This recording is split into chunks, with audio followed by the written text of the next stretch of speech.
Donc bonjour à tous, bonjour. Merci d'être présents pour cette conférence dont le sujet est à l'aube de la présidence française. Quels enjeux RSE en Europe pour l'agroalimentaire? Donc petit rappel, hein, cette conférence prend place dans le MOOC RSE à agroalimentaire que j'ai le plaisir de piloter avec Marilyn Philippi.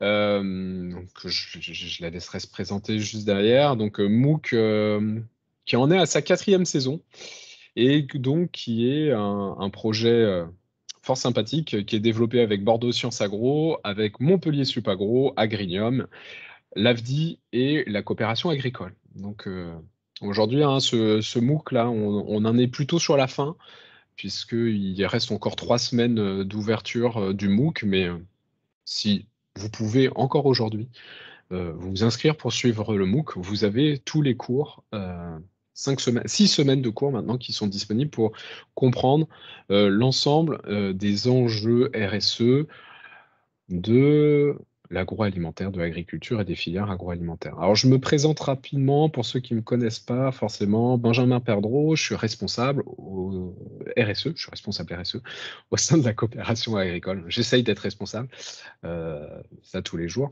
Et donc, voilà, je vais animer cette conférence.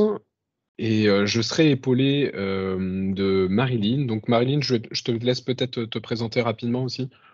D'accord. Marilyn qui Bonjour, fera le relais sur vos questions que vous allez poser dans le chat. bonjour à toutes et à tous. Donc, je suis Marilyn Philippi, je suis professeure d'économie à Bordeaux Sciences Agro.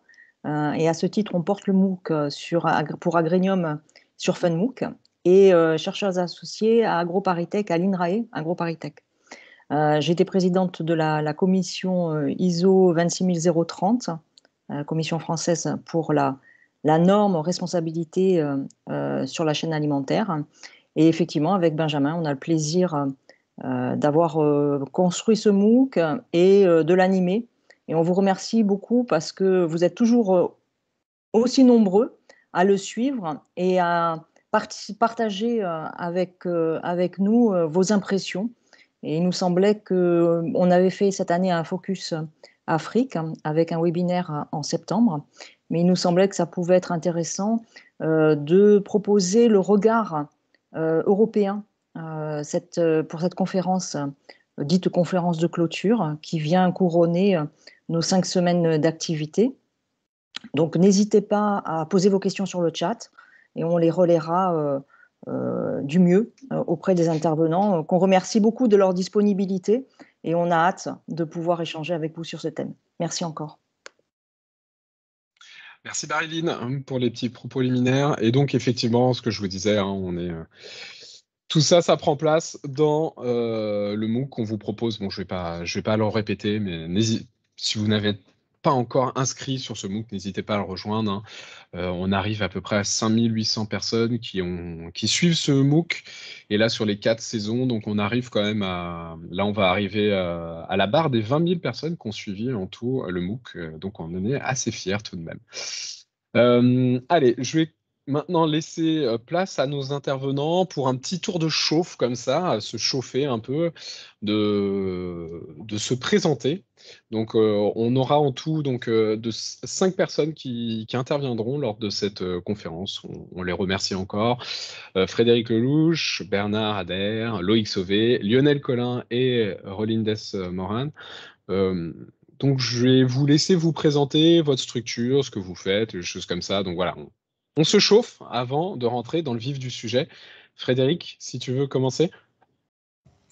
Avec plaisir. Merci beaucoup, Benjamin, et bonjour à toutes et tous. Donc, moi, je suis Frédéric Lelouch, je suis la présidente de la plateforme nationale pour la RSE. Alors, peut-être en 2 mots ce que c'est cette plateforme. C'est une instance de concertation sur la RSE qui a été créée en 2013, donc qui est placée auprès de France Stratégie, qui fait partie des services du Premier ministre, et qui est en fait constituée en 5 pôles. Il y a 50 membres. Organisés en 5 pôles, donc le pôle des organisations économiques, le pôle des organisations syndicales de salariés, le pôle de la société civile, le pôle des chercheurs et développeurs et le pôle des institutions publiques.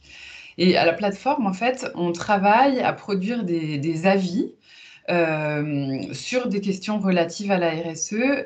Soit c'est une demande qui nous est formulée par le gouvernement sous forme de saisine, avec un calendrier sous 6 mois, à produire un rapport sur différents sujets. Soit on peut s'auto-saisir. La plateforme a une feuille de route. Après avoir consulté les membres, on a identifié un certain nombre de sujets qui semblent majeurs à éclairer. Et l'idée ensuite, c'est de formuler des recommandations au gouvernement, des recommandations aux entreprises pour essayer de faire progresser la RSE et aller un peu au-delà de ce qui existe déjà. Et voilà. Pour vous donner un tout petit peu une illustration de ce qu'on a pu faire récemment, on a travaillé cette année sur les labels RSE. On a travaillé dernièrement sur le numérique responsable. Qu'est-ce que ça veut dire? En quoi ça interroge, en quoi c'est un nouveau champ de la RSE. On a travaillé sur le handicap, sur l'égalité femmes-hommes. On a travaillé sur la question de l'empreinte biodiversité de l'activité des entreprises. J'en oublie certainement, mais vous pourrez retrouver tous nos travaux sur le site de France Stratégie. Et dernièrement, on a travaillé sur en quoi la RSE est un enjeu européen, mais du coup, je vous en parlerai tout à l'heure. Merci Frédéric, et effectivement, quel timing parfait pour mettre en avant le dernier avis publié par la plateforme RSE. Merci pour cette petite présentation, Frédéric. Bernard, bonjour, à toi. Bonjour à tous et merci, bonjour à tous et toutes. Tout d'abord, un immense merci pour cette invitation à échanger, à dialoguer avec vous. Félicitations pour le succès que vous rencontrez, 5000 personnes qui suivent un MOOC instruite par une voix différenciée et puis certainement très nouvelle et porteuse d'avenir. Les bancs d'école, on en est un petit peu nostalgique, mais c'est vraiment une très belle initiative et merci à vous.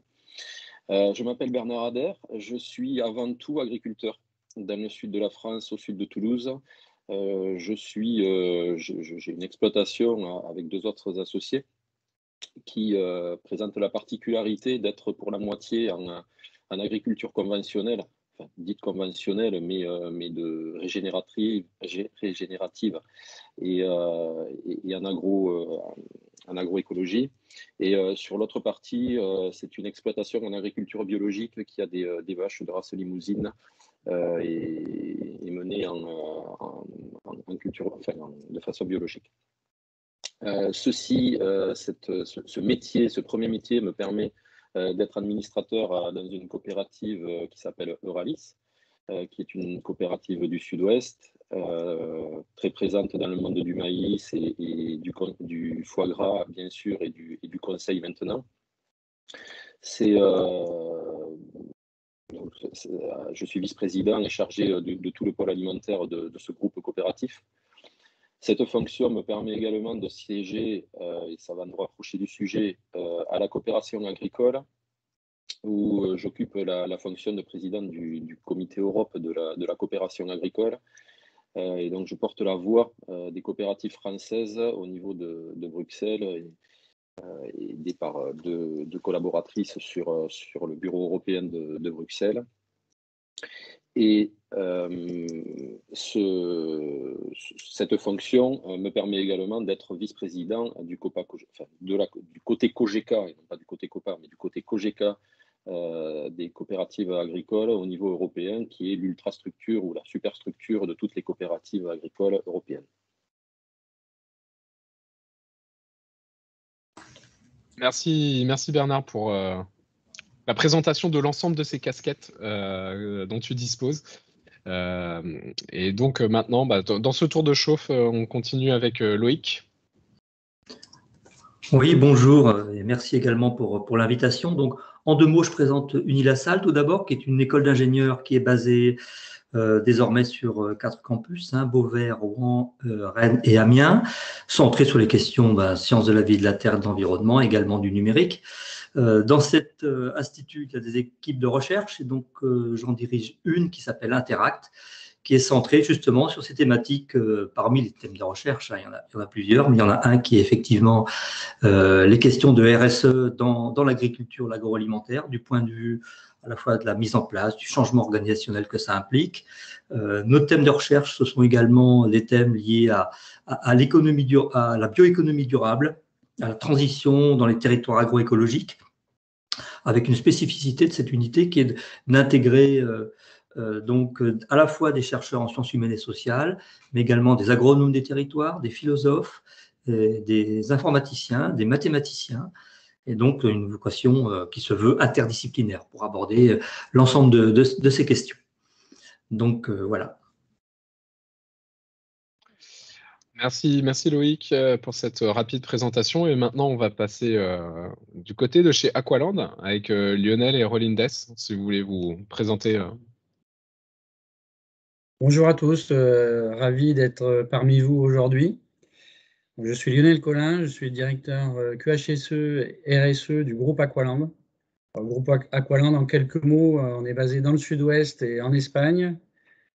On est une coopérative de pisciculteurs qui a été créée il y a une quarantaine d'années, qui a développé son activité autour de la valorisation des produits, des poissons, de truites essentiellement, et de poissons marins, bars, dorades, maigres.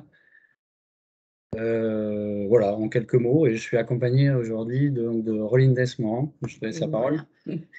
Merci à tous.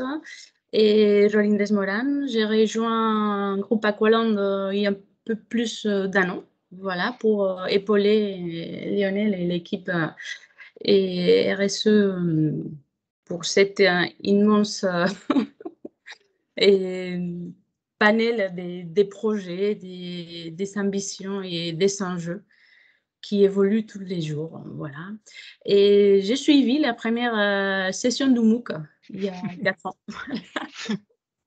C'est voilà, très intéressant et qui permet et évoluer dans la réflexion. Et c'est très intéressant. Et je suis ravie de pouvoir aujourd'hui, pour ces quatrième session, d'être avec vous et d'expliquer un petit peu qu'est-ce qu'on fait et voilà, où on veut aller. Ok, merci. Lionel et Rolindes pour cette présentation. Et ben on va rentrer tout de suite dans le vif du sujet. Hein, on va y aller. Donc effectivement, Marie-Lily l'a dit, on avait travaillé déjà, on avait fait un premier webinaire qui avait rencontré un certain succès dans le cadre de ce MOOC sur la dynamique RSE en Afrique, dans l'agroalimentaire. Donc c'est vraiment assez intéressant quand même de voir aussi ce qui se passe sur le territoire africain, sur ces tendances aussi qui sont un peu différentes qu'en France, mais montrer aussi que les acteurs de la chaîne alimentaire se mobilisent sur cette question-là. Et on se disait, voilà, pour faire un peu en écho, en résonance, ce serait intéressant de prendre le temps, en tous les cas, de voir quelles sont les dynamiques en cours au niveau de l'Union européenne sur les sujets de la RSE. C'est bien que on a une Commission européenne qui est assez mobilisée sur ces questions-là, avec le fameux Green Deal. Mais là-dessus, je ne vais pas en dévoiler beaucoup plus. Je vais laisser Frédéric, donc, dans un premier temps, nous dresser un peu ce panorama aujourd'hui des différentes initiatives qui sont portées au niveau de l'Union européenne sur ces questions qui sont très larges de la RSE, mais c'est vrai que ça bouge beaucoup. Et des personnes qui suivent ça peut-être avec un certain détachement, ça peut être un peu complexe de voir tout ce fourmillement actuel sur les questions de RSE au niveau de l'Union européenne. Donc, un premier panorama proposé par Frédéric. Merci beaucoup, Benjamin. Effectivement, je vais essayer de dresser un panorama, mais ce sera forcément à très grands traits et on pourra reparler plus en détail après. Alors, effectivement, tu parlais du Green Deal.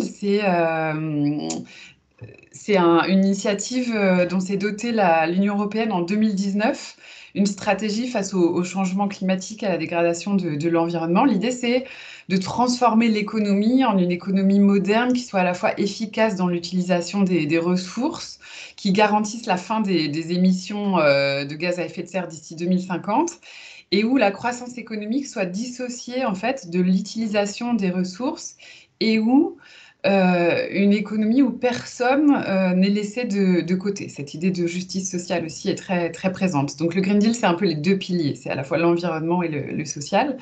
Ce pacte vert, ce Green Deal, en fait, il propose un plan d'action qui comporte 3 volets. D'abord, la promotion de l'utilisation efficace des ressources en allant vers une économie propre, une économie circulaire. Un volet sur la biodiversité et un volet sur la réduction de la pollution. Alors, il se traduit par un plan d'investissement sur 10 ans qui cherche à mobiliser 1000 milliards d'euros par effet de levier des instruments financiers et qui prévoit aussi un mécanisme pour une transition juste. Le concept de transition juste, c'est cette idée d'une transition vers une économie bas carbone, mais qui prennent en compte également les enjeux de justice sociale et pour laisser un peu personne sur le bord de la route. Et dans ce plan, la Commission rappelle que le secteur privé a un rôle clé pour financer la transition écologique, pour mobiliser les flux financiers nécessaires à l'atteinte des objectifs de développement durable des Nations Unies et pour aligner l'économie européenne avec les objectifs de l'accord de Paris sur le climat. Après, plus spécifiquement sur la RSE, ça c'est un peu le cadre général, il y a 3 textes qui ont fait l'actu cette année sur la RSE. Il y a un texte, un projet de directive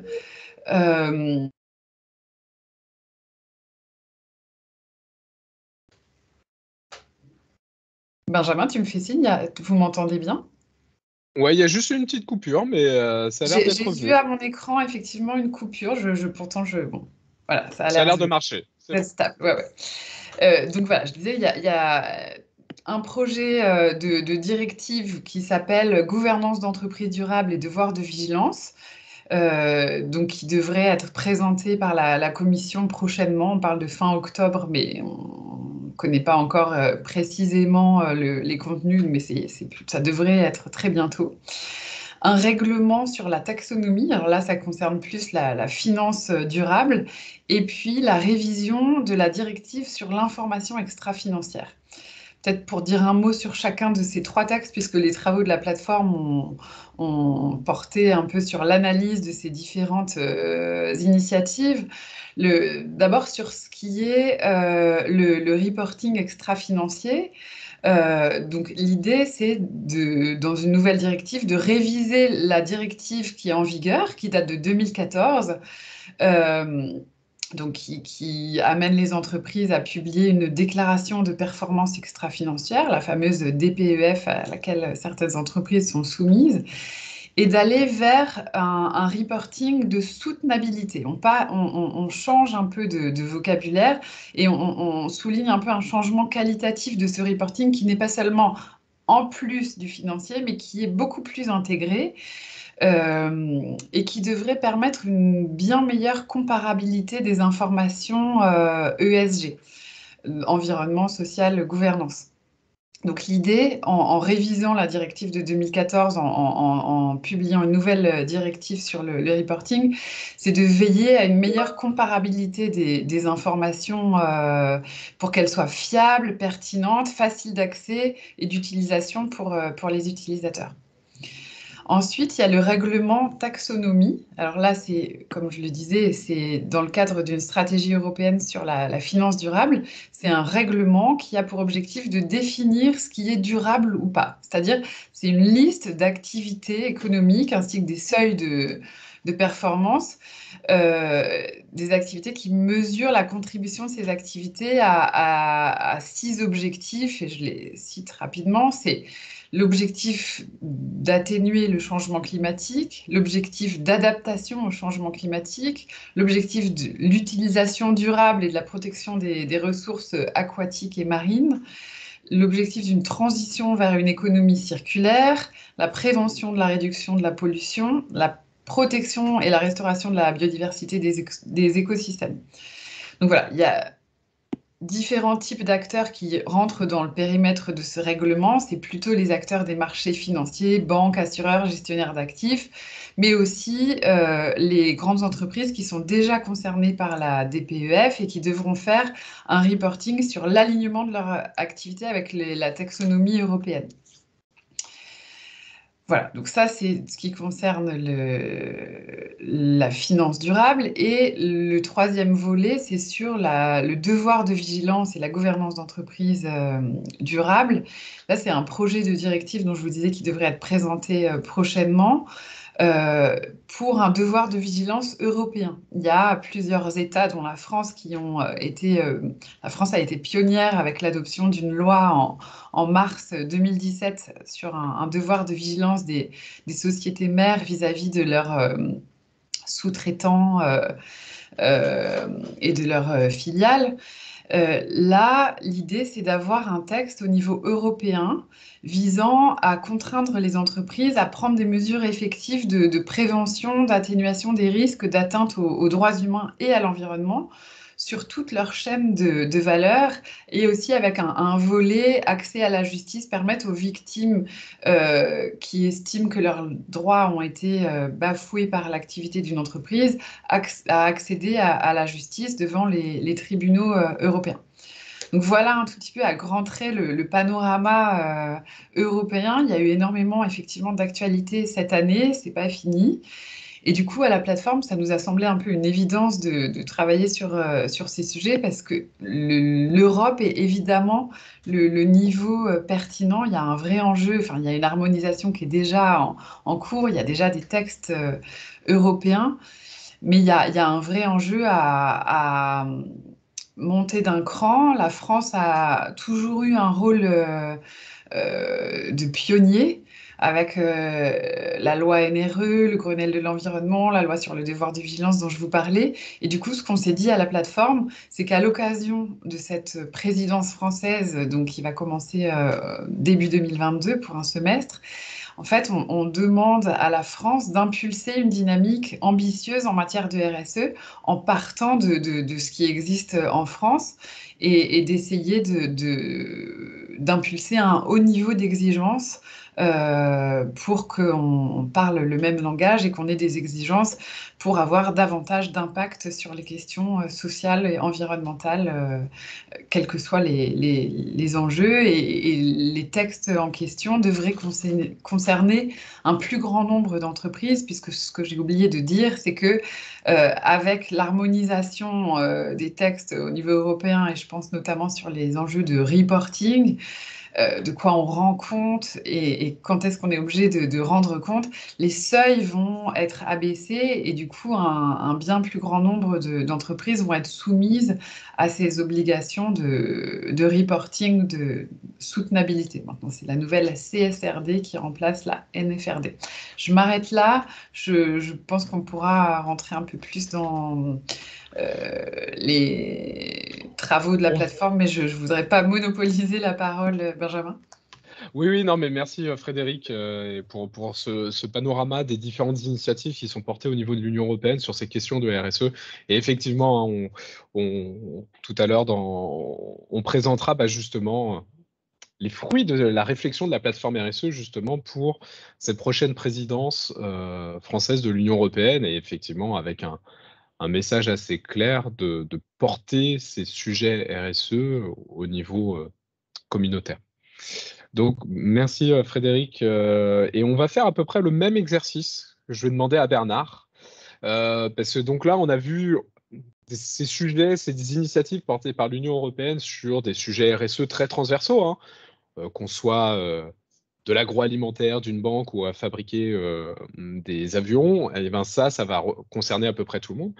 Mais le secteur agricole et agroalimentaire a le droit quand même aussi à une petite touche européenne avec des réglementations bien spécifiques. On connaît la PAC, ce genre de choses, mais c'est vrai qu'il y a aussi pas mal d'initiatives qui sont mises en place, ou qui sont en réflexion au niveau de l'Union européenne sur ces sujets en lien avec la RSE. Et donc là, Bernard, voilà, je te demande de te prêter un peu au même exercice que Frédéric, de dresser un peu ce panorama de tout ce fourmillement au niveau de l'Union européenne sur RSE agroalimentaire.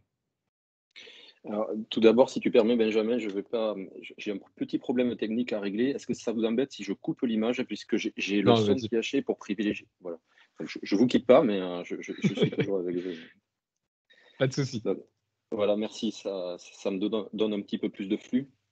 Alors pour le même exercice, effectivement, mais c'est un bonheur de passer après Frédéric puisqu'elle a planté admirablement le décor. Et je rejoins, et ça m'économise de le faire également, puisque c'est absolument le même, et c'est heureux que nous le décrivions de la même façon. La thématique RSE, dans nos histoires européennes, en fait, elle est présente partout, elle est présente absolument aujourd'hui dans tous les secteurs, et c'est une philosophie générale qui est en train de s'imposer, mais par les actions ou par les textes de loi qui sont faits ou par les cadres parlementaires qui sont donnés. Et vraiment, on est en train de passer d'un... J'ai été coupé peut-être? Non. Non? Ok. Donc je reprends, c'est un cadre, c'est une thématique qui est absolument présente partout et dans tous les secteurs, et c'est une philosophie, alors qui n'est pas nommée comme en France, où on va de suite ranger les choses dans la grosse case RSE et on voit très bien ce que c'est. Là, en fait, il y a plein d'actions qui sont faites et qui vont converger pour donner en fait une responsabilité à nos entreprises très forte. Remettons-nous également dans un univers européen avec une très grande diversité dans chaque pays de maturité par rapport à tous ces enjeux-là. Et effectivement, je rejoins ce que disait Frédéric, hein, la France est pionnière, on le sent bien, la France a un degré d'avance, on le sent très bien, et elle est prise un petit peu en exemple, hein, on va le dire juste simplement comme ça, assez prise en exemple dans ce secteur-là. Pour cadrer la question en ce qui concerne le secteur agri et agro, nous avons deux gros thèmes qui vont porter, concentrer des politiques pour nos entreprises et nos agriculteurs aussi, hein, qui vont chercher à les responsabiliser encore plus face à des enjeux environnementaux et sociétaux. Le premier thème, bon, vous le voyez venir, c'est celui de la PAC. La PAC qui est en cours de finalisation des textes en ce moment précis, et où on a, depuis le nouveau Parlement, vu un changement radical de philosophie, de paradigme et de responsabilité. On est passé d'un environnement extrêmement libéral il y a quelques années à aujourd'hui un environnement qui cherche à responsabiliser et à s'attaquer vraiment avec une grande détermination à ces enjeux environnementaux qui sont ceux qu'on connaît et qui ont été décrits juste à présent. Dans la PAC, elle va devoir répondre à 9 objectifs stratégiques par son déploiement et également son financement. Et dans ces 9 enjeux stratégiques, il y a bien 3 enjeux environnementaux, 3 enjeux sociaux et 3 enjeux économiques. Je vous les rappelle pêle-mêle. Dans les enjeux de la PAC, c'est assurer des revenus équitables aux agriculteurs, accroître la compétitivité, rééquilibrer les pouvoirs de la chaîne alimentaire, agir contre le changement climatique. On est bien dans protéger l'environnement, on est bien dans les enjeux environnementaux, préserver les paysages et biodiversité, soutenir le renouvellement des générations, dynamiser les zones rurales et garantir la qualité des denrées alimentaires et la santé. Et cette dernière thématique, si vous suivez un petit peu l'actualité, c'est celle qui revient le plus, avec également, bien sûr, les enjeux carbone, mais on en reparlera. C'est celle-là qui retient, qui clive un petit peu le monde des décideurs aujourd'hui quant aux décisions qu'ils ont à prendre. Le deuxième point qui émane donc du Green Deal, du Pacte Vert, c'est la traduction par deux outils, deux stratégies au niveau du domaine agricole et agroalimentaire, qui est la stratégie pour la biodiversité et la stratégie Farm to Fork, qui met la durabilité au cœur de ces stratégies et dans les échanges, et tout ceci est omniprésent. Hein, vraiment, la durabilité est aujourd'hui un maître mot et omniprésent dans toutes les décisions qui sont prises. Juste un mot sur la stratégie de la ferme à la table, qui est la traduction française officielle de Farm to Fork, puisqu'on aurait pu le traduire par d'autres mots, qui s'articule autour de six axes majeurs, qui sont garantir une production alimentaire durable, garantir la sécurité alimentaire, et je mets un petit peu un focus sur celui-là, puisqu'il est un petit peu souvent oublié, mais le Covid nous a un peu rappelé à cette notion-là, et elle est fortement discutée, quelquefois par dogmatisme, quelquefois par réalisme pour d'autres protagonistes. Mais c'est un enjeu qui est important et qui est mentionné dans Farm to Fork. Troisième axe, c'est stimuler les pratiques durables en matière de transformation des aliments, de vente en gros, de vente de détail, d'hôtellerie, de restauration, et promouvoir une consommation alimentaire durable et faciliter le passage à des régimes alimentaires sains et durables. Vous voyez combien de fois a été cité durable jusqu'à présent. Et enfin, le dernier item, c'est réduire les pertes et le gaspillage des denrées alimentaires et lutter contre la fraude alimentaire tout au long de la chaîne d'approvisionnement alimentaire.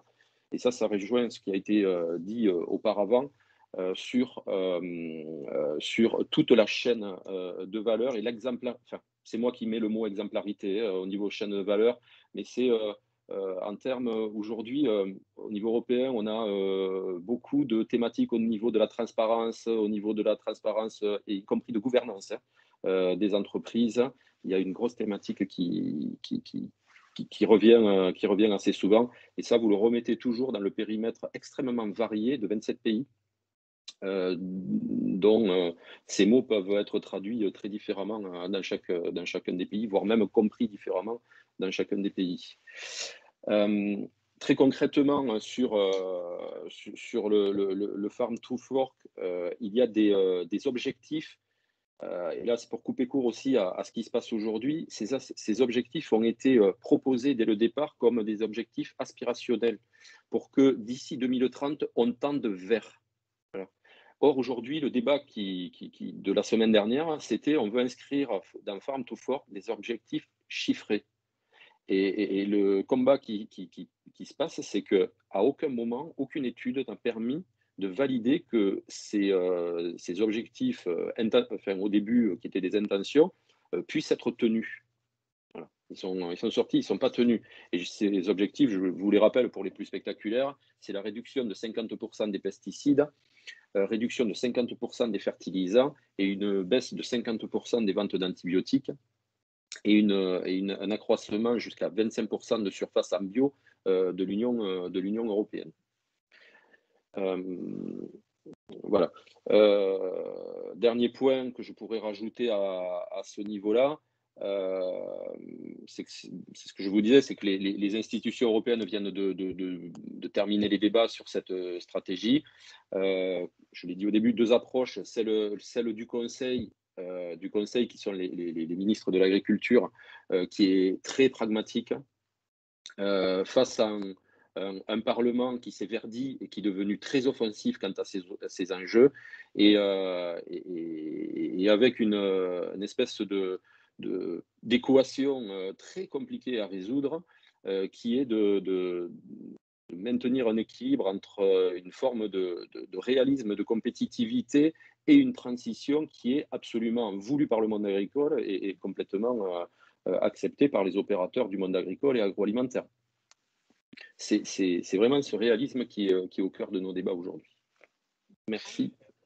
Merci Bernard pour ce panorama, et on voit, Frédéric avait déjà mis, on va dire, cette premier étage transversal de RSE, on voit que le secteur agroalimentaire va avoir le droit à cette couche spécifique sur ces enjeux RSE, que ce soit bien sur l'amont agricole avec la PAC, hein, qui va quand même orienter fortement les évolutions de pratiques agricoles, mais aussi après sur l'ensemble de la chaîne alimentaire avec ces deux stratégies, biodiversité et farm to fork, qui aujourd'hui, oui, sont en plein débat et qui suscitent beaucoup d'interrogations des parties prenantes de la chaîne alimentaire. Donc merci Bernard pour ce bref panorama de ce qui se passe dans l'agroalimentaire au niveau européen. Et maintenant, je vais donner la parole à Loïc. Donc voilà, on a vu un peu ce qui se passait au niveau des institutions européennes. Et là, Loïc, c'était plutôt un regard enseignant-chercheur. Bah, c'est quoi aujourd'hui les grandes tendances qui se dégagent des travaux de recherche en termes de RSE? Voilà, qu'est-ce qui vous occupe vos journées sur qu'est-ce que peut apporter la RSE? Quels sont les différents sujets qui intéressent les chercheurs aujourd'hui? C'est vrai que c'est un peu petit, mais bon, voilà. À vous, Loïc. Oui, merci Benjamin. Donc j'ai essayé effectivement de rassembler sans aucune exhaustivité, mais essayer de mettre le point sur 4 thèmes qui me semblaient importants et qui occupent de nombreux chercheurs, parce que la RSE mobilise beaucoup la communauté des chercheurs. Donc un de ces premiers thèmes que j'ai appelé la question de la standardisation des pratiques. Donc il y a un contexte européen, ça a été souligné tout à l'heure, qui est d'affirmer une position européenne et d'acquérir un leadership dans la définition des standards. Ça m'a l'air un point extrêmement important dans la mesure où il y a une possibilité d'un alignement institutionnel, les instances européennes, la présidence française et puis l'Union européenne dans son ensemble a cette capacité justement politique, si elle va jusque-là, d'imposer ces standards. C'est extrêmement important parce qu'il est nécessaire d'aborder la question de la RSE dans une vision dynamique. Il y a quelques années, on avait essayé de faire un travail avec les collègues, on avait essayé de construire des scénarios. Quelles pouvaient être les évolutions de ce marché en lien au standard RSE ou au label RSE, et on avait identifié trois scénarios. Donc, je n'ai pas le temps de revenir dans le détail. Il y avait la dilution, il y avait l'érosion, il y avait la cohésion. Mais dans chaque cas, on mettait bien en évidence que la dimension de standardisation et de capacité à affirmer une position commune, en tout cas qui essaye de rendre les standards relativement homogènes, était absolument déterminante. Sinon, on risquait tout simplement d'être invisible ou peu visible sur le marché. Donc ça, c'est ce premier thème, d'essayer de construire par la recherche, ou par les dires d'experts, en l'occurrence, des scénarios. Un deuxième thème extrêmement important qui occupe les chercheurs, qui souvent associe des recherches financières et puis des approches plus stratégiques et marketing, c'est la question de la rentabilité. Donc, on a un premier niveau qui est le lien entre rentabilité et orientation RSE, en disant bref, est-ce que ça coûte, est-ce que ça rapporte de faire de la RSE? Il y a des travaux qui montrent qu'en fait, il y a une sorte de courbe en U où il y aura une rentabilité plus élevée ou élevée, tout est relatif, une rentabilité plus élevée avec un niveau de performance sociétale soit faible, soit élevé. C'est-à-dire qu'en fait, on observe qu'il est possible d'obtenir ce lien, mais que dans une position intermédiaire, c'est là que la rentabilité est la plus faible. Et donc, ça met le doigt sur une logique court terme, long terme, et qui montre une nécessité d'accompagnement, de mutualisation des ressources et des moyens dans cette phase intermédiaire. Si on pense qu'il est souhaitable que les entreprises aient cette orientation stratégique RSE, ou si elles souhaitent, ces entreprises, s'orienter vers la RSE. Puis, il y a un deuxième sujet intéressant, c'est la question de la RSE comme socle commun transversal contre des démarches plus ciblées. Et la question qui se pose ici, c'est est-ce qu'il est possible d'avoir des économies d'échelle sur les coûts d'organisation, de contrôle, de signalisation selon la taille du marché. Donc, c'est évidemment très lié à la question de la rentabilité. Et bien sûr aussi, quel niveau de différenciation il est possible d'atteindre sur le marché final. Est-ce qu'on est capable d'avoir un premium de prix ou un différentiel de prix et puis de quel niveau? Quel est ce delta de prix? Et c'est effectivement un sujet qui intéresse aussi beaucoup les chercheurs. Alors l'autre thème, le troisième thème qui me semblait important, là, qui fait plus référence à la pratique de la recherche, notamment dans les écoles d'ingénieurs, dans les universités, c'est les opportunités de collaboration que ça ouvre entre les entreprises et les chercheurs. Il y a des thèmes qui ont été développés, donc le thème notamment de l'apprentissage organisationnel, essayer de comprendre dans une démarche de type recherche-action, comment accompagner, avec quelle démarche, quels outils, quelles méthodes, au changement organisationnel, avec évidemment le rôle clé des réseaux. Hein. Il y a des travaux qui ont été menés notamment sur le réseau RSE Agro, que vous connaissez bien. Il y a le thème plus classique qui va intéresser tous les chercheurs en marketing sur le thème de la communication RSE. Quelle est la sensibilité et quelle sensibilisation on peut avoir des consommateurs et des citoyens à ces questions. Et puis il y a un autre thème qui est aussi le thème de la co-construction avec les acteurs de terrain, où là on peut imaginer de nouvelles solutions d'amélioration continue des pratiques. Et je pense que ça milite quand même fortement sur le besoin d'une interdisciplinarité renforcée entre sciences humaines et sociales, sciences de la vie, de la terre et de l'environnement. Et ça, je pense que les écoles d'ingénieurs peuvent être un creuset important pour rapprocher des équipes dans une logique d'interdisciplinarité. Et puis, il y a une dernière thématique que j'ai appelée diversité des stratégies RSE. Hein, donc, c'est l'idée de dire qu'il n'y a pas la stratégie, la recette de cuisine qui s'appliquerait à tout le monde. Hein. Il faut plutôt comprendre ce que sont ces diversités de stratégies et plutôt qu'opposer généralement d'opposer classiquement des PME contre grands groupes ou des statuts privés, coopératifs et autres, il faut plutôt privilégier la stratégie avec une dynamique d'amélioration continue, voire de rupture des pratiques. Et là aussi, on avait mis en évidence, et les travaux ont mis en évidence, on peut construire des typologies de stratégies RSE. Hein, et très souvent, on voit apparaître deux axes différenciants. Il y a le premier axe, c'est le niveau de standardisation, qui peut être soit faible, soit fort. C'est-à-dire, est-ce qu'on a un niveau d'exigence nettement plus élevé que la réglementation ou au contraire assez proche? Et puis, il y a un deuxième axe qui serait la nature des actions menées, qui soit plus axée sur le reporting des pratiques ou plus axée sur les pratiques effectives, peu ou pas communiquées à l'extérieur. Et donc, il faut à chaque fois se poser la question des spécificités sectorielles, bien sûr, mais aussi des spécificités de l'entreprise qui va mettre en place ces stratégies RSE pour mieux comprendre ce qui pourrait être des stratégies, entre guillemets, gagnantes. Donc voilà, j'ai à très grands traits hein, quelques thèmes qu'on pourra peut-être réaborder dans le débat. Ouais, merci Loïc. Mais oui, c'est des thèmes des questions qu'on se pose souvent hein, quand on est sur aussi au niveau un peu plus, enfin moins recherche. En tous les cas, c'est vraiment des questions qu'on se pose au quotidien. C'est clair. Et puis sur le rôle qui a été évoqué. Des écoles d'ingé, on y reviendra juste par la suite dans la seconde intervention. Alors je voulais là-dessus aussi, juste avant de donner la parole à Aqualand, faire réagir aussi Bernard donc par rapport à toutes ces initiatives au niveau de l'Union européenne qu'on a vu. Est-ce que voilà, il y a l'analyse qu'en est faite au niveau Copaco-GK, des risques et des opportunités que cela pourrait présenter pour les filières alimentaires. Est-ce que là-dessus, il y a déjà des éléments qui transparaissent, en tous les cas, sur des opportunités que devraient saisir les acteurs de la chaîne alimentaire vis-à-vis de ce contexte, où aussi il y a des risques sur lesquels il faut être vigilant. Bernard ? Oui. Je supposais que tu m'interpellais, mais ça a coupé, ça a dû se reconnecter entre-temps. Je suis vraiment désolé pour la qualité du réseau. Donc là, tu me demandes les risques et opportunités. Ouais, risques et opportunités, ouais, c'est ça. Ouais, des filières, dans les filières agroalimentaires. Si on reprend toujours les outils que nous avons, nous, qui sont la nouvelle PAC, le Green Deal, ces politiques, elles ne sont pas neutres sur la façon de produire de demain, et c'est heureux aussi, puisque c'est le but, on leur demande de ça, d'influer sur les façons de produire.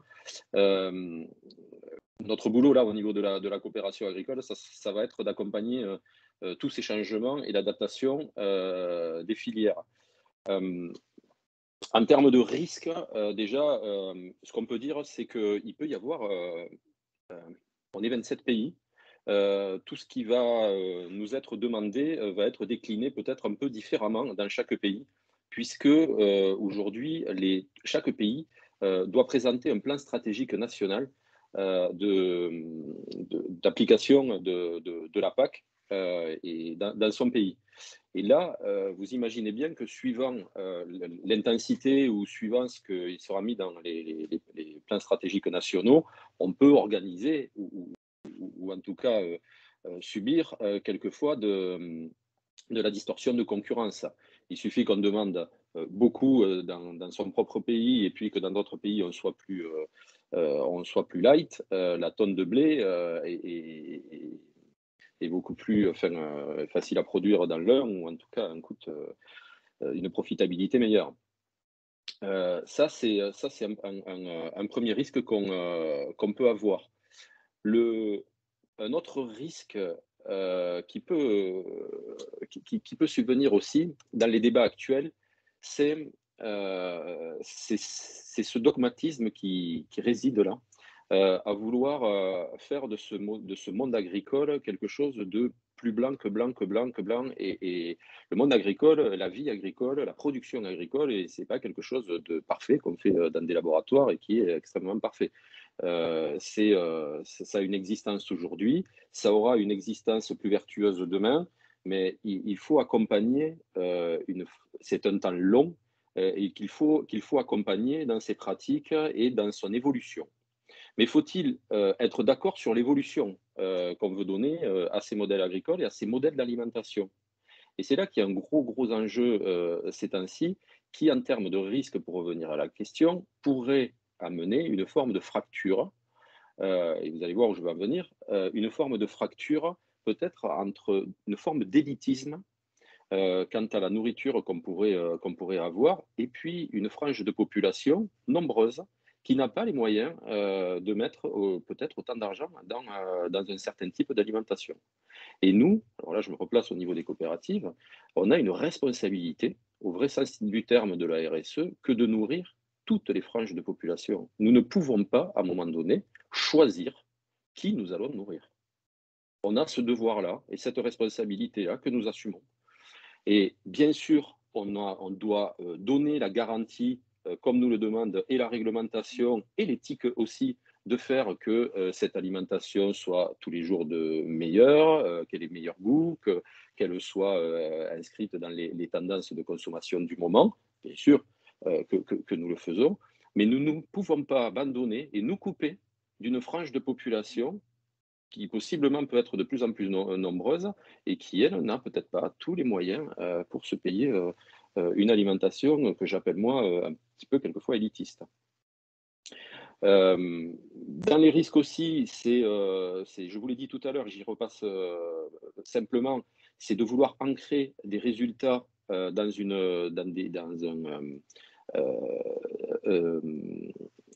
au niveau législatif, vouloir ancrer des résultats alors qu'on n'a pas vérifié si juste ces résultats sont atteignables.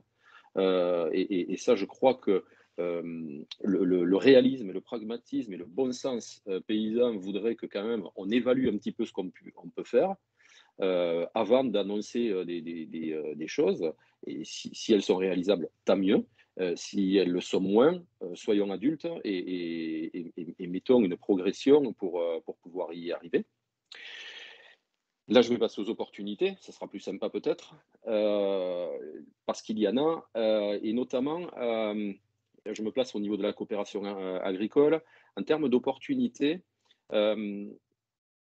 on entrevoit aujourd'hui dans les règlements une ouverture des programmes opérationnels. Ces programmes, ce sont des financements qui nous permettent de faire des filières structurées.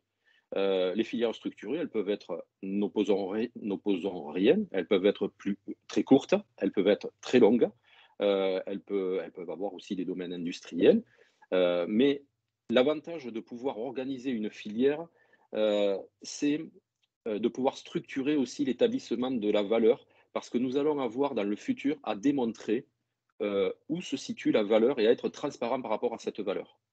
Et dans une filière organisée, contrairement à une filière anarchique, on va pouvoir savoir dire où est la valeur. Ça ne sera pas parfait, hein, il y aura des combats pour dire il y en a un qui prend trop, il y en a un qui prend pas assez, mais au moins on partira sur un premier état des lieux qui sait où est, qui pourra dire où est cette valeur. Et ça me semble une opportunité intéressante dans les négociations que nous sommes en train de mener. Et nous avons un exemple qui sont les fruits et légumes qui fonctionnent depuis longue date comme ça et qui ont réussi à trouver un équilibre euh, par ce fonctionnement. Peut-être une autre opportunité pour nous, les coopératives, c'est de pouvoir accompagner ce changement.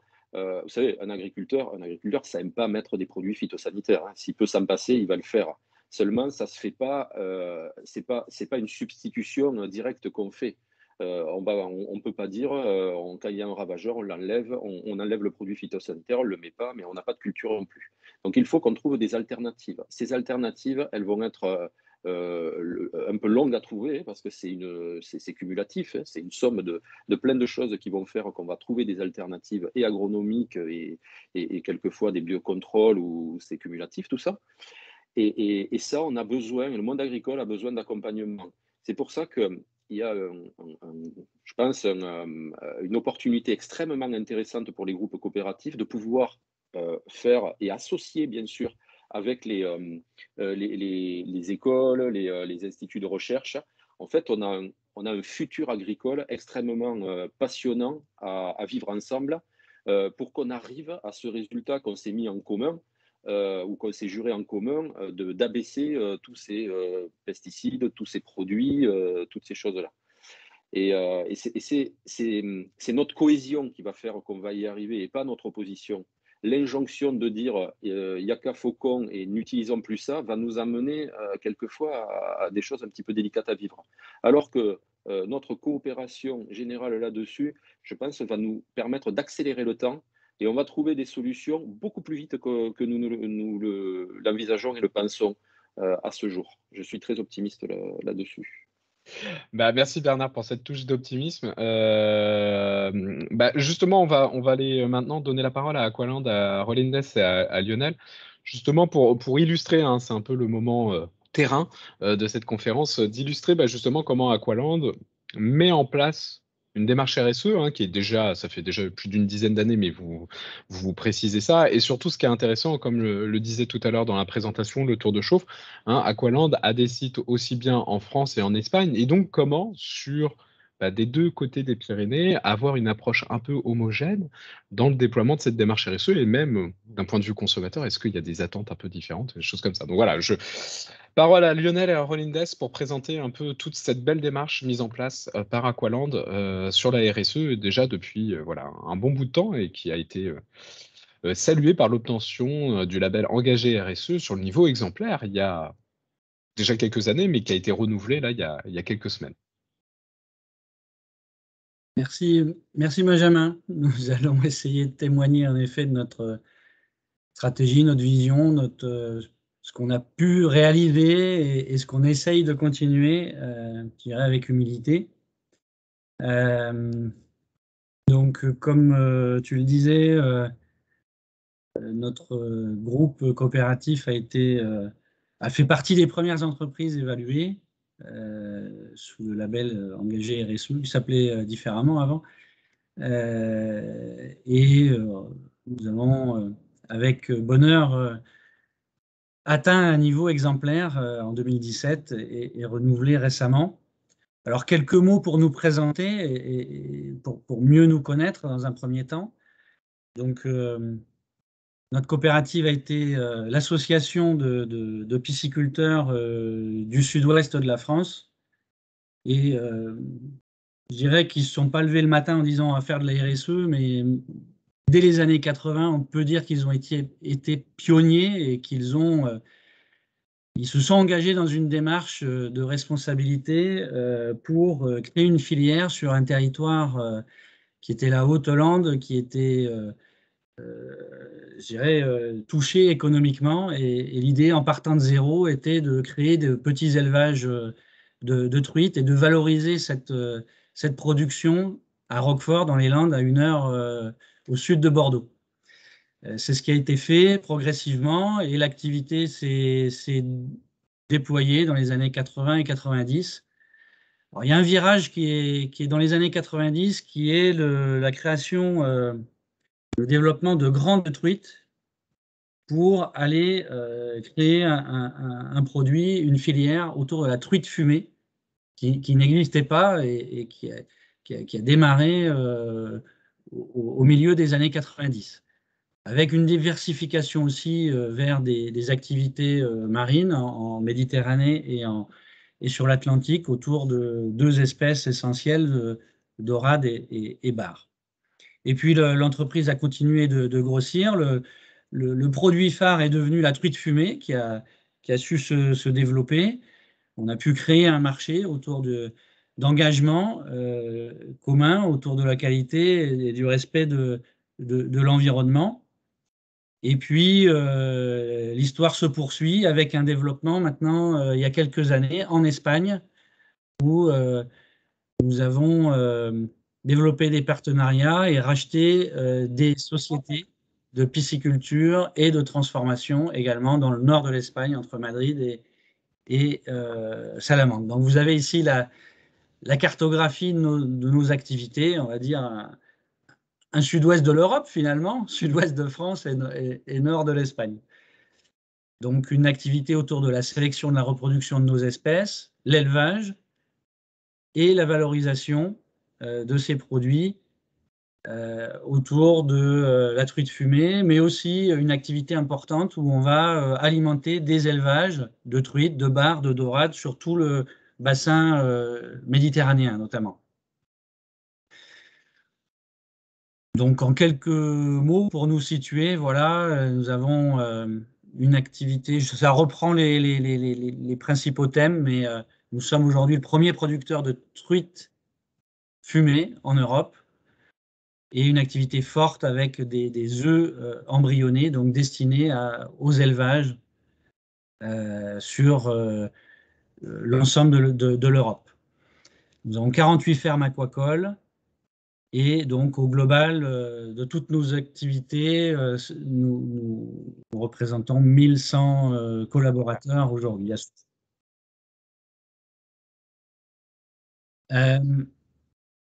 Nos marques, c'était simplement pour mettre en avant notre filière aujourd'hui autour des marques Ovive et Landvika. La coopérative s'est déployée d'abord pour mettre en avant nos pratiques. Dès les années 2000, nous avons travaillé sur le label Agriconfiance pour j'irais bien faire savoir aussi ce qu'on faisait bien. L'idée, c'était de bien faire les choses, de respecter le milieu naturel dans lequel on élève nos poissons. On ne peut pas faire de poissons sans respecter l'eau et l'environnement.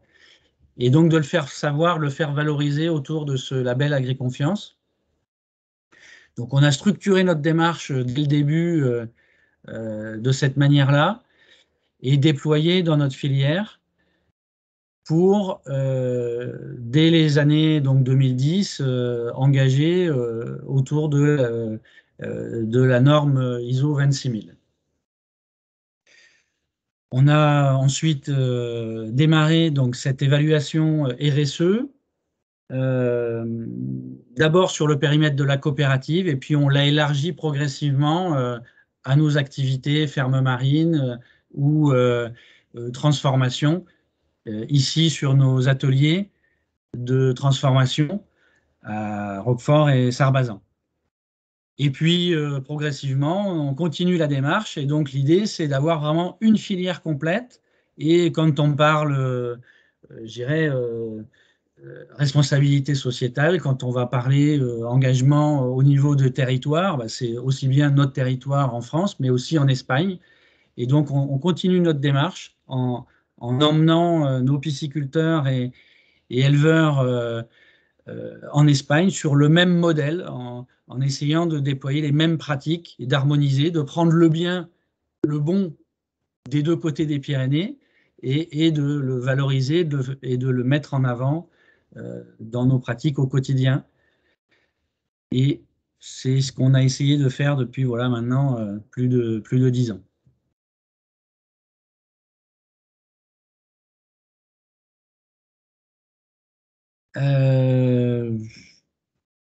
Pour la suite, on a organisé notre démarche voilà, rapidement en responsabilité sociétale en réponse, en essayant d'amener des réponses et une vision long terme. Pour illustrer un petit peu les propos de tout à l'heure, la RSE, ça ne se calcule pas, j'allais dire, au jour le jour. Il faut être engagé sur une vision, j'allais dire, longue distance, un travail de longue haleine. On a souhaité également, maintenant, donner de la résonance par rapport à des enjeux sociétaux internationaux. Et les objectifs de développement durable on a essayé d'y répondre. Voilà, ces 17 ODD des Nations Unies. Donc voilà notre démarche, comment elle a petit à petit pris forme. Et je vais laisser Rolindès, je crois, continuer pour rentrer encore un peu plus dans le détail de notre démarche. Merci Lionel. Alors du coup, concrètement, et tous les jours, comment nous avançons sur notre démarche. En fait, nous avons une vision, développer notre filière aquacole responsable, engagée et respectueuse des hommes, de l'environnement et de nos poissons. En fait, notre vision est au service de ces 3 piliers que nous avons identifiés, que c'est les hommes, les poissons et l'environnement. Voilà. Et on peut passer pour, voilà, alors la matrice des matérialités. En fait, comment nous procédons pour identifier ces domaines prioritaires. En fait, là, et nous avons conduit une enquête des perceptions des parties prenantes il y a quelques années, 4 ans, avec l'outil MP3 de la coopération agricole.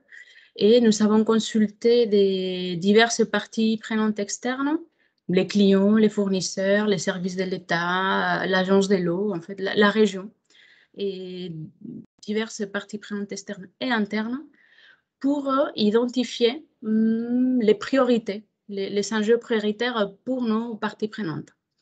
En parallèle, il y a un travail de réflexion en fonction du contexte, de la réglementation, de notre vision et au niveau de la gouvernance du groupe Aqualand pour établir aussi ses priorités. Alors, vous voyez à l'écran, ouais, on revient, merci. Vous voyez à l'écran la matrice des matérialités, la dernière, 2021. Vous trouvez en abscisse en fait, les points de vue, en fait, les niveaux d'importance des enjeux pour les groupes Aqualand et en ordonner ceux pour les parties prenantes. On a mouliné tout ça et on obtient cette matrice et nous avons identifié et validé ces domaines d'action prioritaire. Vous les trouvez dans l'écart nord-est, en fait, la partie à droite, tout à l'eau, voilà. Et ces 12 ambitions ou engagements, voilà, qui est aussi avec les ODD. Et nous avons décidé de poursuivre plus profondément. Voilà, on peut continuer. Voilà, alors, nous avons passé très rapidement en revue les 12 ambitions et engagements. Et les 3 piliers, vous vous rappelez, les sommes, en fait, hommes avec grand H, les sommes, l'environnement et les poissons. Pour les sommes, différents axes, c'est la meilleure qualité des biotravail qui peut venir par la meilleure organisation, la santé et sécurité au travail et la réduction de la pénibilité, en fait, de nombreux axes qui vont contribuer à cet engagement que c'est la meilleure qualité de vie au travail, attractivité de nos métiers. Nos métiers, c'est le secteur primaire, voilà, il faut expliquer, il faut accompagner l'évolution aussi du contexte et l'évolution des métiers, voilà, faire plus attractifs nos métiers et aussi faire grandir nos collaborateurs, et promouvoir cette diversité. Et juste comme donnée intéressante, dans nos usines de transformation, il y a 31 nationalités différentes. Du coup, c'est un enjeu très, très fort pour nous, voilà, de diversité, aussi senior, junior, tout type de diversité, d'accompagner cette diversité et l'ancrage territorial de tous nos territoires, comment on fait évoluer, nous évoluons avec les territoires sur des aspects environnementaux, sociétaux. Voilà. Si on passe sur nos ambitions pour l'environnement, voilà, nos priorités clés vous avez compris, c'est l'eau, la préservation de l'eau. Si l'environnement, si l'eau n'est pas de qualité, nos produits derrière ne sont pas de qualité. Voilà. Et il y a un axe important aussi, c'est réduire l'empreinte de carbone. Nous avons réalisé un bilan carbone là, cette année. Et voilà, nous avons identifié les priorités. Il y a un plan d'action derrière pour cette trajectoire des réductions qui est mis en place. Troisième volet, consommation énergétique. Et la dernière usine de transformation et Sarlasson, c'est une nouvelle usine. Et du coup, avec toutes les installations d'optimisation d'énergie.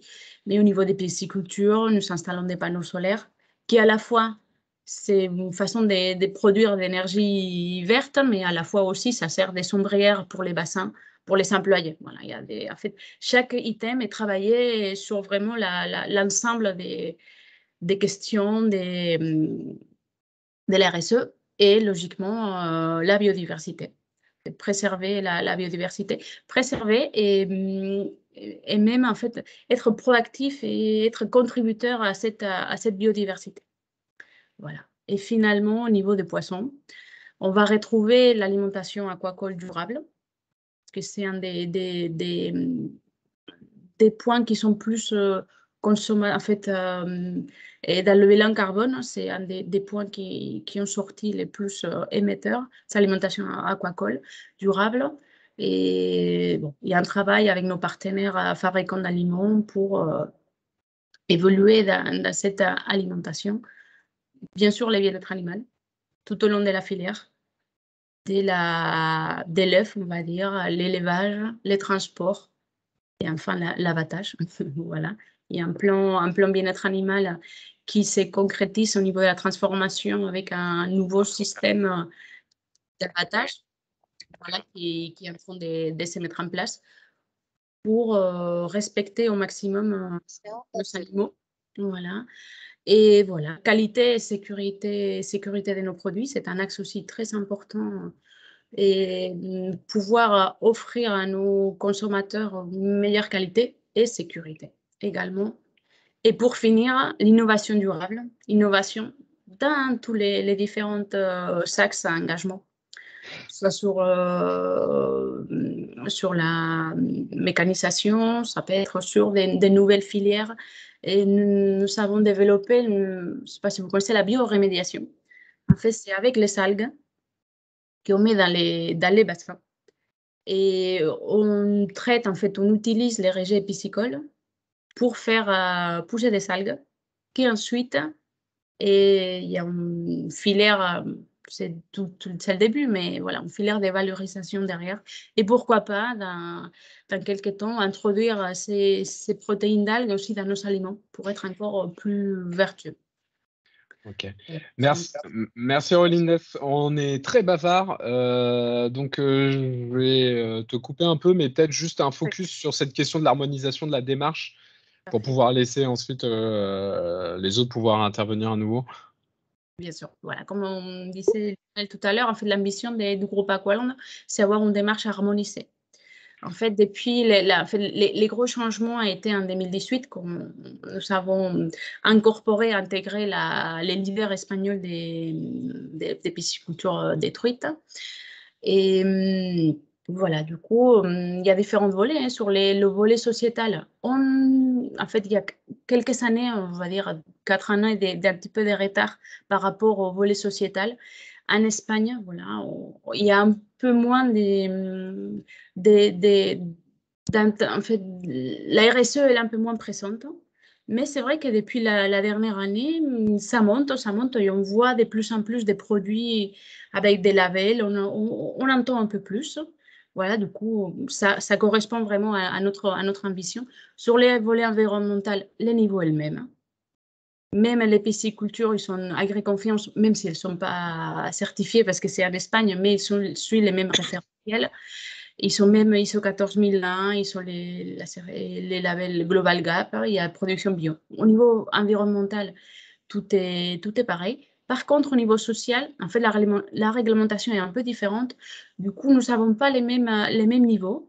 Mais voilà, comme disait Lionel, il faut prendre les deux côtés parce que, par exemple, au niveau social, ils ne sont pas soumis à des entretiens annuels, par exemple, mais par contre, au niveau de l'égalité femmes-hommes et avec les violences, par exemple, conjugales, ils sont encore plus développés que nous. Voilà. Du coup, on a ce travail d'harmonisation et des bonnes pratiques à récupérer de deux côtés des Pyrénées. Et voilà, il y a eu une préévaluation engagée RSE en décembre 2020 qui nous a planté un petit peu le décor et qui nous permet d'ailleurs, avec des plans d'action, se mettre un petit peu au niveau. Et en février, la vraie évaluation engagée RSE va se réaliser. Voilà, et même en Salamanque, il y a la construction de la pisciculture du futur qui prend en compte tous les volets RSE. Ça va être une belle vitrine pour cette filière intégrée globale. Merci Lionel Rolindez de présenter tout ça. Et de toute façon, si vous voulez en savoir plus sur le groupe Aqualand, il y a la DPEF qui existe, donc n'hésitez pas à aller dessus. Allez, on perd pas de temps. Donc là, je vais redemander à Loïc. Donc on voit, il y a plein de sujets. Aqualand a bien illustré tout ça. Il y a plein de projets en tous les cas dans cette démarche RSE. Et après, donc la petite question, c'était vous. Alors là, j'avais plutôt utilisé la vue chercheur, mais là c'est plutôt enseignant. Comment on accompagne, comment on forme en tous les cas les futures personnes qui travaillent dans l'agroalimentaire sur ces questions de RSE, et aussi même quelle est leur sensibilité aujourd'hui, un peu quelle est leur appétence sur le sujet. Donc brièvement, je sais c'est un peu compliqué, mais pour aborder tous ces sujets. Très bien, merci Benjamin. Donc effectivement, là aussi, sans prétention à l'exhaustivité, j'ai essayé de faire ressortir 4 thèmes sur cette question RSE et formation. Donc le premier thème, évidemment, c'est l'importance, là je vais passer très rapidement, des enjeux du développement durable dans les secteurs. C'est impactant sur le climat, l'alimentation, le développement harmonieux des territoires, la biodiversité. Je crois qu'on coche pas mal de cases des ODD. Et évidemment, c'est aussi un jeu de formation de futurs décideurs, de futurs acteurs des entreprises, des organisations, des collectivités territoriales. Donc ça, de ce point de vue-là, on croit qu'on peut avoir un impact important. Je crois qu'il y a un deuxième point qu'il faut souligner, c'est la question de la diversité des profils d'étudiants concernant ces questions au sens large de développement durable.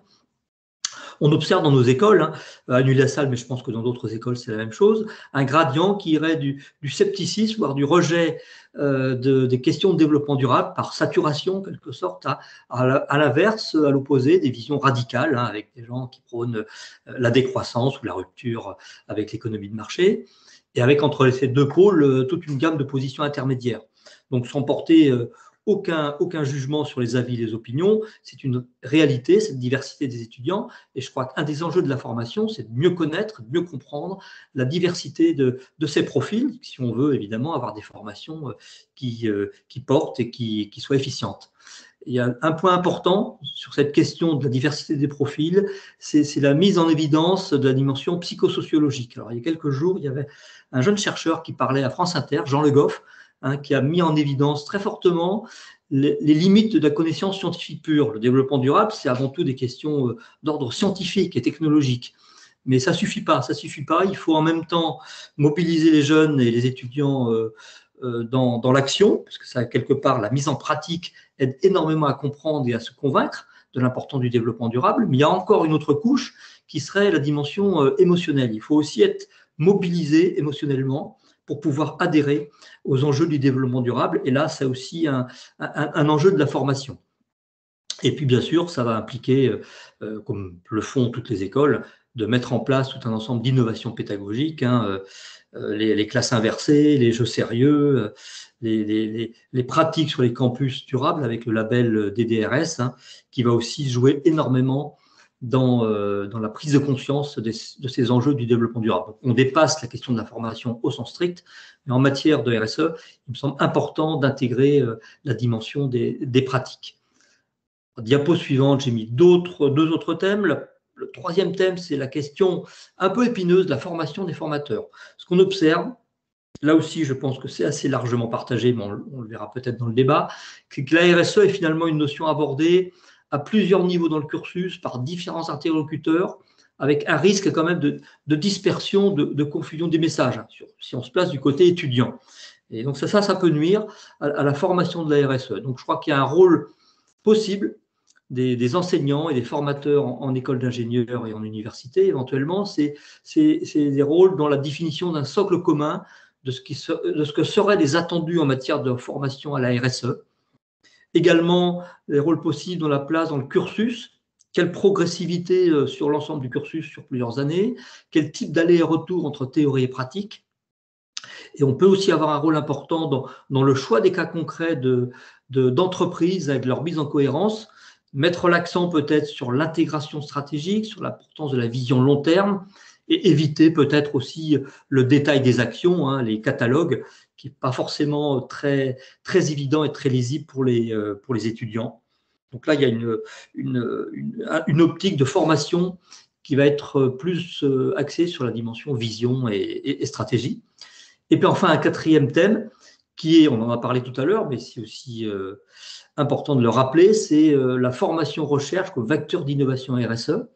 Hein, les étudiants, c'est souvent un vecteur d'observation, de comparaison, d'ouverture internationale par les étudiants étrangers qu'on va accueillir dans nos établissements. Donc ça ouvre effectivement des perspectives extrêmement intéressantes. Ça mobilise aussi des approches de formation par et pour la recherche. Comme on l'a vu tout à l'heure, les chercheurs travaillent sur cette question. C'est aussi une occasion d'impliquer des étudiants sur ces différents types de thèmes qu'on a vus tout à l'heure. Et puis aussi, je pense, c'est un rôle important pour les formateurs, c'est d'essayer de sortir des zones de confort, de ne pas hésiter à proposer des solutions disruptives, peut-être de les tester aussi avec les entreprises, hein, pour essayer d'être assez innovant en termes de formation et aussi en termes de recherche-action. Donc voilà, rapidement brossé, 4 thèmes qui me semblaient des enjeux importants sur la thématique RSE et formation. Ouais, oui, merci Loïc pour pointer ça, effectivement. Un rôle important des écoles dans la diffusion de ce savoir et d'accompagner quand même la montée en puissance de tous ces enjeux, ces nouveaux enjeux auprès de ces étudiants. Alors très rapidement maintenant, avant de laisser Frédéric présenter un peu les principales, les recommandations de la plateforme RSE sur la présidence française de l'Union en matière de RSE, je voulais poser en fait la même question à Bernard, mais très brièvement, hein, c'est quoi les attentes de la coopération agricole sur la présidence française de l'UE, sur les sujets qu'on a évoqués, Farm to Fork, stratégie biodiversité. Je te le fais rapide pour mettre au profit le temps.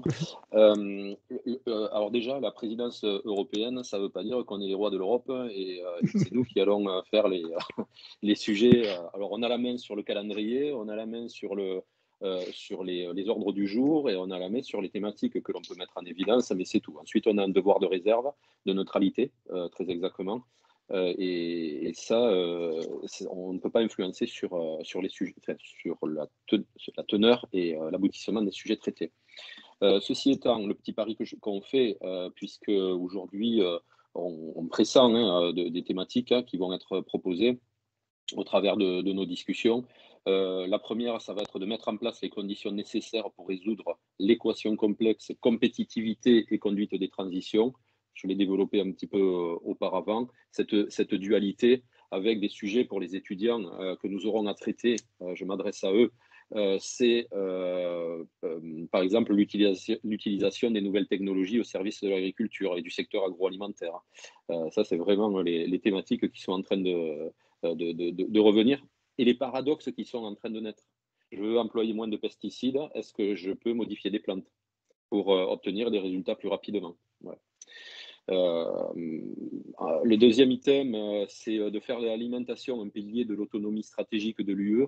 Ça, vraiment, l'événement Covid nous l'a renvoyé en pleine figure.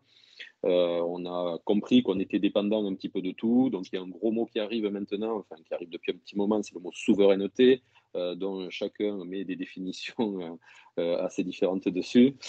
Et le dernier point, c'est de garantir une harmonisation des normes au niveau européen, comme pour la PAC, je vous en ai parlé, mais aussi des normes quant aux régimes fiscaux, sociaux et une forme d'homogénéisation de la transposition des normes pour que tout le monde arrive quand même à se comprendre à minima.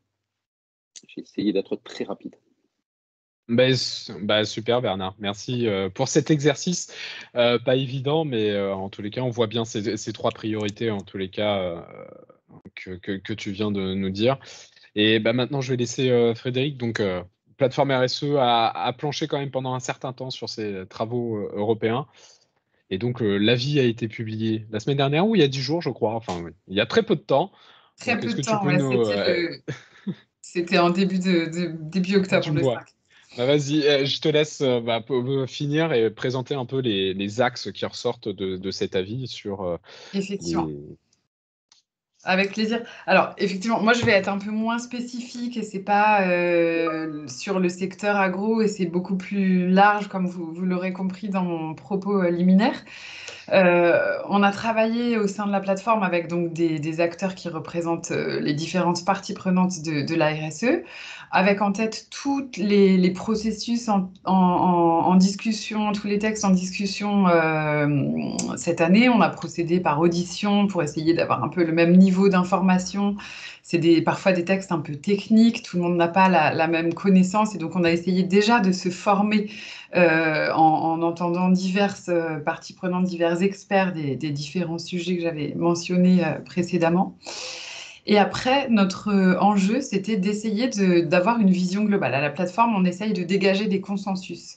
On était conscient de l'expertise de certains sur certains sujets, de la technicité de certains enjeux. Notre idée, c'était de faire un bloc commun, de voir qu'est-ce qui nous rassemblait et qu'est-ce qu'on avait à dire collectivement à cette présidence française et quelles étaient un peu les principales recommandations, les principales attentes des différentes parties prenantes de la RSE, sachant que chaque acteur a la possibilité dans son plaidoyer, dans son action au quotidien, d'aller sur des sujets plus spécifiques. Mais là, on a travaillé sur ce qui était un peu le commun, en dégageant trois grands axes. Alors, ça fait complètement écho à ce que vient de dire Bernard autour de la souveraineté européenne en matière de RSE. En gros, ce qu'on s'est dit, c'est qu'il fallait que cette présidence française soit l'occasion d'affirmer cette souveraineté. Alors, qu'est-ce que ça veut dire ? Il y a un enjeu des normes qui est assez clé. Ça peut paraître très techno, les normes, mais c'est pas seulement technique, c'est vraiment très politique. Rendre compte, c'est rendre compte au nom de ce qui compte, au nom de valeurs, au nom d'une histoire. Et il y a un vrai besoin de se mettre d'accord sur ces normes. Sinon, il y a un risque de se faire imposer ces normes de l'extérieur. On voit avec l'entrée de la Chine dans le jeu, avec l'engagement de BlackRock pour la RSE. Sauf que quand BlackRock s'intéresse à la RSE, c'est pour augmenter la valeur de l'action. C'est au nom d'une maximisation de la valeur actionnariale. Ce n'est pas exactement notre vision de la RSE. Et du coup, on a fait plusieurs recommandations autour de cette affirmation d'une souveraineté européenne. Concrètement, on a demandé qu'il y ait une tentative de promotion active des standards européens de reporting et de taxonomie, de favoriser la coopération internationale sur ces sujets. Et puis, dans la mesure où beaucoup d'informations vont être données, puisque l'on voit, il y a un abaissement des seuils des entreprises qui vont être soumises à l'obligation de reporting de soutenabilité, maintenant ça va s'appeler comme ça. Qu'est-ce qu'on fait de cette matière? Est-ce qu'il n'y a pas un enjeu à réfléchir à une création d'une agence européenne d'évaluation publique de l'information qui va être produite? Parce que sinon, est-ce qu'il n'y a pas un risque que d'autres le fassent? Voilà, la réflexion n'est pas forcément aboutie sur ce point, mais c'est une des pistes. Et puis, l'idée, c'était aussi de faire de cette exigence RSE européenne un outil de différenciation. C'est-à-dire, dans cette idée-là, on a par exemple comme objectif d'étendre l'application des différents textes dont il est question en ce moment au niveau européen, que ce soit sur le reporting, le devoir de vigilance, etc., aux entreprises non européennes, mais ayant une activité au sein de l'Union européenne. Ça, c'est un point qui apparaît assez important par rapport à les éléments de concurrence. Voilà, je ne vais pas rentrer dans le détail de tous ces blocs de recommandations autour de la souveraineté européenne. Je vais vous mettre le lien vers nos travaux. si le temps manque, je vous invite aussi, ça tombe très bien, à notre webconférence qui se tient et il est encore possible de s'inscrire. Si vous voulez en savoir plus, on a un beau débat sur les attentes des parties prenantes au niveau européen qui aura lieu mardi prochain en ligne et pour lequel il est possible de s'inscrire. Je vais vous envoyer les liens. Juste en deux mots, les autres piliers de nos recommandations, il y a un autre pilier qui est autour de consacrer les spécificités de la vision européenne de la RSE. Il y a cette idée il y a toute une histoire en fait, on l'a vu française, mais aussi européenne en matière de RSE. Et du coup, il y a cette idée de continuer à promouvoir une vision européenne qui soit équilibrée en matière de RSE, c'est-à-dire où l'environnement n'éclipse pas le social ou vice-versa, et de pousser les différents piliers de l'ESG au même niveau. En consacrant la notion de double matérialité, ça c'est une nouvelle notion qui est apparue dans les textes européens, qui peut se traduire par double importance relative, ce qui est cette idée de rendre compte des risques pour soi-même, mais aussi qu'on fait courir à l'environnement et à son écosystème. Donc c'est un exercice de double matérialité. Jusqu'ici, l'exercice était celui d'une matérialité simple, et là c'est voilà, prendre en compte vraiment cette notion de double impact. Et puis, je vois le temps qui court, du coup, je ne vais pas pouvoir rentrer dans trop de détails, mais peut-être un point qui fait écho à ce qui a été dit, parce que ça m'a beaucoup parlé sur ces nouvelles normes, ces nouvelles obligations. C'est aussi notre cohésion, c'est pas seulement par le règlement qu'on va y arriver, c'est aussi par notre cohésion, par le fait de travailler ensemble. Il y a un point qui est assez clé dans les travaux de la plateforme RSE régulièrement, c'est cette idée de l'association des parties prenantes aux différents processus, que ce soit dès l'amont dans la réflexion autour des textes de loi, les processus législatifs, jusqu'à l'aval avec l'association des différentes parties prenantes à l'évaluation, à la mise en œuvre des politiques de RSE. C'est vraiment au cœur de l'ISO 26000, au cœur de tous les cadres de RSE, mais il faut toujours le rappeler parce que c'est vraiment... Enfin, les changements doivent se faire avec les acteurs, cette co-construction pour qu'il y ait adhésion. C'est un peu l'essence de la RSE, de la plateforme RSE par ailleurs. Ce serait contre-productif que des nouveaux schémas soient décidés d'en haut sans concertation.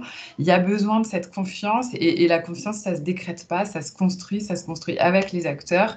Sinon, on n'est pas dans un dialogue, on est dans une communication, on peut être dans un risque de greenwashing et c'est vraiment tout ce qui serait vraiment contre-productif par rapport aux enjeux d'environnement, de justice sociale qui nous importent tous. Donc voilà, je vois que je n'ai pas tellement le temps de rentrer dans plus de détails, Benjamin, je crois, mais je vais vous envoyer tous ces liens et je vous invite à voilà, poursuivre cet échange mardi si vous avez la possibilité, ou ce sera disponible aussi en replay. Oui, c'est un très bon teasing. C'est un très bon teasing pour le 26. Donc, on enverra le lien, bien sûr, dans le mail avec le replay. Mais merci, il est dans Frédéric. Le chat. Le mail, je suis pas sûr que ce soit le bon lien. Mais bon, donc merci à tous en tous les cas. On va prendre quelques questions. Bon, c'était jusqu'à 30. On va faire du extra time jusqu'à 35-40. Il y avait une première question qui était assez intéressante, qui était plutôt à destination de Loïc, je pense, de Isabelle Thibault. La formation des futurs dirigeants économiques ou politiques n'est-elle pas en effet indispensable pour faire muter la société? Est-ce que les formations de ces acteurs intègrent aujourd'hui des cours sur les dimensions de la RSE? Bien, alors je ne vais pas répondre pour toutes les écoles, mais pour Unilassal, oui, effectivement, c'est intégré de manière forte et je crois que c'est largement répandu maintenant dans les établissements d'enseignement supérieur. Mais ça repose la question que je soulevais tout à l'heure. Je pense qu'il y aurait nécessité de construire des collectifs de formateurs ou d'enseignants-chercheurs dans ces domaines pour essayer d'harmoniser justement, de se mettre d'accord, hein, d'éviter peut-être qu'il y ait une dispersion du message, des enseignements, essayer de se mettre d'accord aussi sur des sortes de socles communs. Mais oui, effectivement, ça intègre très très fortement cette dimension RSE. Ça laisse aussi en suspens la question de comment mieux répondre aux attentes des étudiants. Il n'y a pas d'étudiants moyens face aux enjeux du développement durable ou de la RSE, je l'ai dit tout à l'heure. Et ça, par contre, il y a une vraie zone d'ombre, pour ne pas dire de point aveugle, sur la compréhension des jeunes générations, des nouvelles générations par rapport à ces questions. C'est vraiment un point sensible. Il y a des blocages psychologiques, des blocages, des angoisses qui peuvent se comprendre par ailleurs, et qu'on ne sait pas tellement, d'une part, décrypter, analyser, et sur lesquels la formation doit absolument doit les prendre en compte, doit prendre en compte cette diversité émotionnelle par rapport à ces questions de RSE. Donc, je pense que là, il y a un vrai enjeu et je ne suis pas sûr qu'une approche strictement technique, technologique, réglementaire soit suffisante. C'est une question ouverte au débat. Et après, pour élargir la question sur la formation, mais peut-être d'autres pourraient intervenir. Mais c'est vrai, il y a 10 ans, de toute façon, la question de la RSE était assez naissante. Et c'est vrai que toutes ces grandes écoles, alors d'ingénieurs ou Sciences Po, ENA, comme l'évoque Isabelle dans le chat, n'avaient pas forcément ce module dans leur parcours. Mais c'est vrai qu'aujourd'hui, toutes les écoles. Oui, plus ou moins, c'est intégré et c'est inséré dans le système de diplomation, ce qui est aussi important. Et on voit bien qu'il y a un certain nombre d'outils pédagogiques qui se mettent en place. Mais la formation sur ces questions, en tous les cas, essentielles, environnementales, sociétales et ces questions de durabilité, maintenant, est intégrée dans la très, très grande majorité, voire toutes, les parcours pédagogiques qui sont proposés par les écoles. Ouais. On a une question qui était précédente, en fait, qui était destinée à Aqualangue, donc une petite question sur les méthodes d'abattage des poissons. En fait, est-ce qu'ils peuvent préciser un petit peu quelles sont leurs méthodes d'abattage? J'ai essayé de répondre rapidement. On utilise les méthodes aujourd'hui qui sont reconnues, notamment pour privilégier l'inconscience, garantir l'inconscience du poisson lors de l'abattage. Donc il y a différentes techniques qui existent. Et à ce jour, nous privilégions l'électronarcose. Donc sans rentrer trop dans le détail, on fait passer un courant électrique dans le poisson qui garantit son inconscience pendant l'acte d'abattage où on va procéder à la rupture de la circulation sanguine. Voilà, très technique comme question. Oui, effectivement, mais merci pour cette réponse claire. On avait aussi une autre question sur le poids finalement des acteurs et des parties prenantes. Je pense que ça s'adresse à Frédéric Lelouch, sur la question de comment finalement on arrive à prendre en compte des parties prenantes pour limiter aussi et en même temps limiter le lobbying. Oula. C'est un vaste sujet. Enfin, nous, le pari qu'on fait à la plateforme, c'est celui du collectif, c'est-à-dire d'essayer de s'accorder. Évidemment, tout le monde n'a pas le même poids, tout le monde n'a pas la même représentativité, tout le monde n'a pas les mêmes moyens. C'est absolument réel. Donc, j'ai pas de réponse magique, mais je crois beaucoup à la force des alliances, au poids de la concertation, parce que si des synergies se dessinent, du coup, on est plus fort à porter ensemble la voix d'un acteur. Oui, je crois que c'est important de montrer qu'avec cette diversité, on peut justement avancer collectivement. Voilà, on avait d'autres commentaires, mais là, je pense qu'on déborde du temps. Donc, peut-être si vous voulez mettre... Oui, il n'y a pas de nouvelles questions là-dessus. On était sur la formation et puis celle que tu as déjà évoquée, Marine. Ouais. Hop là. Bah écoutez, de toute façon, on a déjà débordé parce qu'on est souvent dans la RSE, de toute façon, on est très bavard parce qu'on pourrait en parler pendant des heures et des heures. Mais en tous les cas, bon, on va clôturer cette conférence. Je remercie à nouveau les intervenants qui se sont prêtés à l'exercice. En tous les cas, merci et puis même pour la qualité de vos interventions. Merci aussi aux différentes personnes qui ont suivi cette conférence. Merci à Marilyn aussi pour le soutien sur le projet du MOOC. On vous envoie Merci à vous. on vous Merci envoie le beaucoup. replay. On vous envoie le replay dans l'après-midi. Et puis n'hésitez pas, pour ceux qui n'ont pas encore suivi le MOOC, qui ne se sont pas inscrits au MOOC, c'est toujours possible jusqu'à la mi-novembre. Je vais faire un petit peu de pub pour terminer. Merci à tous, en tous les cas, pour votre participation à nouveau et à très bientôt. Et n'hésitez pas à nous contacter si vous avez moindre question. Au revoir. Au revoir. Merci Au revoir. beaucoup. Merci Au revoir. Merci. Au revoir.